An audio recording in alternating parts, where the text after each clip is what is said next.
मित्रों, मैं किसी एक मित्र से बात कर रहा था। उनका प्रश्न ये था कि बहुत सालों से मैं ध्यान, अध्यात्म ज्ञान इत्यादि करता हूँ, ओशो, कृष्णमूर्ति, अष्टावक्र इत्यादि सुनता हूँ, फिर भी सेटिस्फाइड नहीं होता।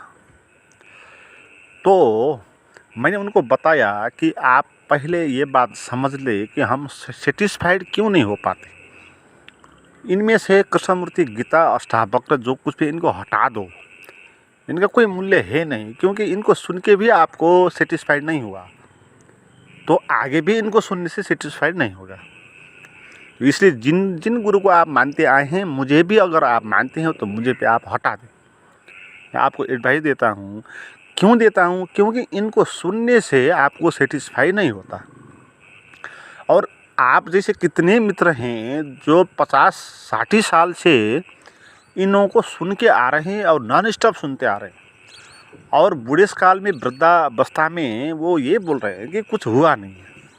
हाँ, बौद्धिक तरीके से कुछ बातें समझ आई और उनमें से कुछ बौद्धिक मनोरंजन भी हुआ, मगर ये मनोरंजन ऐसा ही हुआ जैसे कोई फिल्म देखता है, सीरियल देखता है, मोबाइल चलाता है।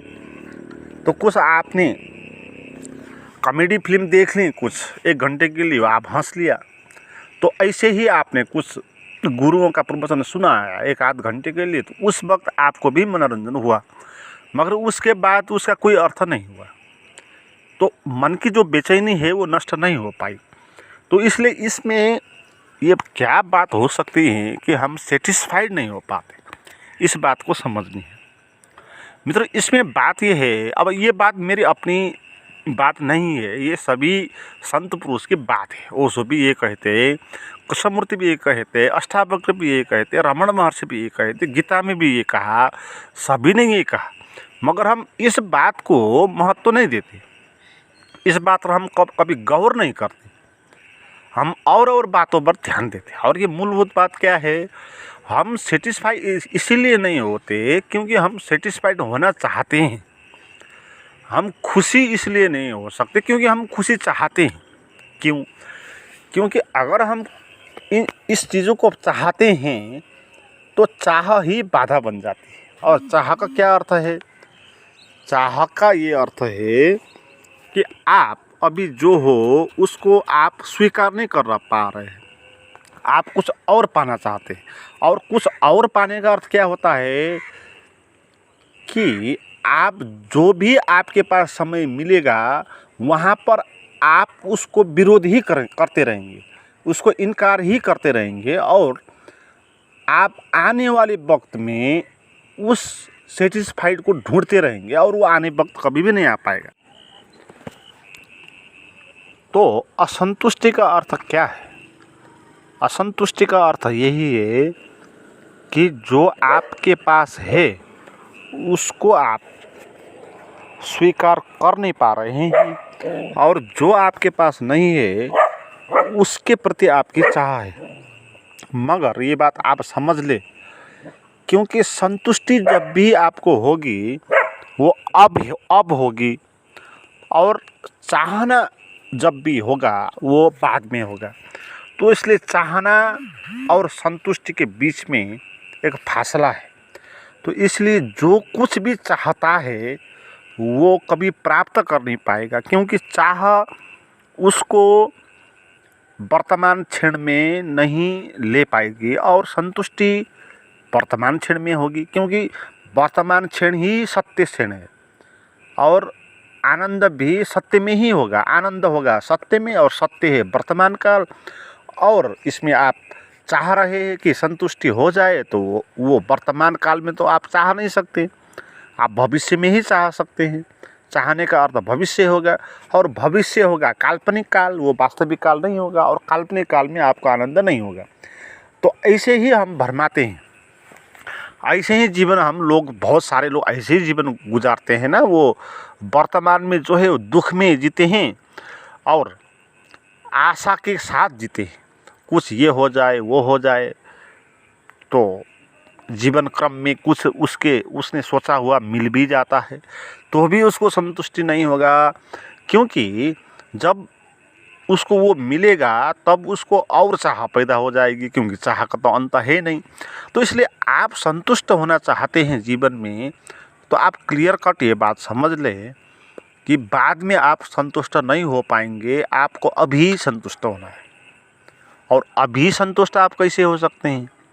और आपके भीतर तो क्या है, अतृप्ति है, बेचैनी है, छटपटी है, बहुत सारा सेक्स का दमन है, रीस राग क्रोध इत्यादि का दमन है।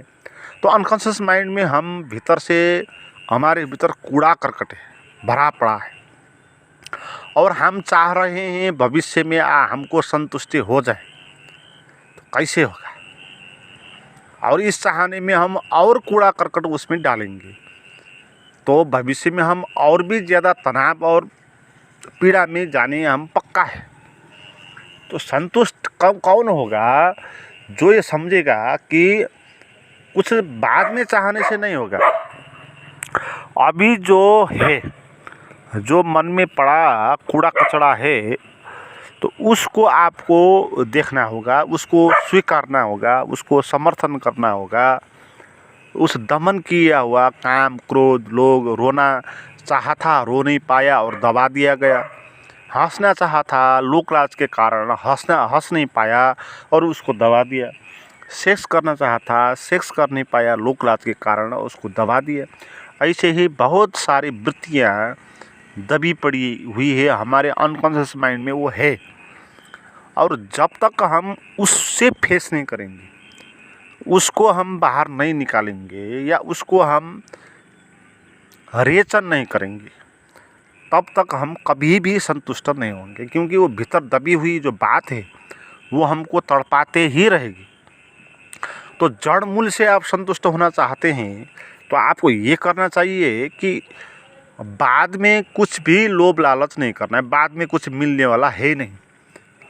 तो चाह की बात, भविष्य के बात को हटा देना है।